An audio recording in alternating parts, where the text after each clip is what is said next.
नमस्कार दोस्तों, हमारे चैनल पर आपका स्वागत है। जय श्री कृष्ण, राधे राधे, हर हर महादेव। आज हम आपको हरियाली तीज व्रत कथा सुनाने जा रहे हैं। बोलिए शिव पार्वती जी की जय। यह हरियाली तीज सावन मास के शुक्ल पक्ष में तृतीया तिथि को मनाई जाती है। इस दिन सुहागिनें अपने अटल सुहाग के लिए व्रत रखती हैं और पूजा पाठ करती हैं, फिर कथा सुनती हैं।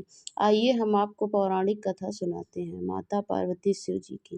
बोलिए शिव भोले भंडारी की जय। एक बार भगवान शिव जी ने माता पार्वती जी को उनके पुनर्जन्म का स्मरण कराने के लिए तेज की कथा सुनाई। शिव जी कहते हैं कि हे देवी, तुमने हिमालय पर मुझे वर के रूप में पाने के लिए घोर तप किया था। अन्न जल त्याग कर पत्ते खाए थे, सर्दी गर्मी बरसात में कष्ट सहे।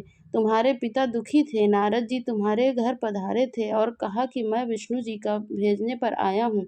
वह आपकी कन्या से प्रसन्न होकर विवाह करना चाहते हैं। अपनी राय बताएं। पर्वतराज प्रसन्न थे, तुम्हारा विवाह विष्णु जी से करने को तैयार थे। नारद जी ने विष्णु भगवान को यह शुभ समाचार सुना दिया, पर जब तुम्हें पता चला तो तुम्हें बड़ा दुख हुआ। तुम मुझे मन से अपना पति मान चुकी थी। तुमने अपने मन की बात सहेलियों को बताई। सहेली ने तुम्हें एक घने जंगल में छिपा दिया, जहाँ तुम्हारे पिता नहीं पहुँच सकते थे। वहां पर तुम तप करने लगी। तुम्हारे लुप्त होने से पिता चिंतित होकर सोचने लगे, यदि इस बीच विष्णु जी बारात लेकर आ गए तो क्या होगा। शिव जी ने आगे पर्वत जी से कहा, तुम्हारे पिता ने तुम्हारी खोज में धरती पाताल एक कर दिया, पर तुम ना मिली। तुम गुफा में रेत से शिवलिंग बनाकर मेरी आराधना में लीन थी। प्रसन्न होकर मैंने मनोकामना की पूरी करने का वचन दे दिया। तुम्हारे पिता खोजते खोजते हुए गुफा तक पहुँचे। तुमने बतलाया कि मैं सारा जीवन अपना शिव जी को पति रूप में मान चुकी हूँ और उनके लिए तप में बिताया है। आज तप सफल रहा।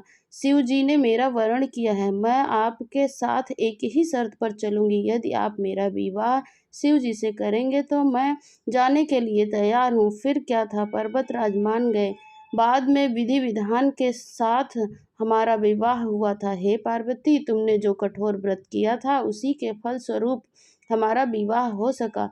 इस व्रत को निष्ठा से करने वाली स्त्रियों को मनवांछित फल मिलता है, अचल सुहाग मिलता है और वरदान की प्राप्ति होती है, मनोकामना पूर्ण होता है।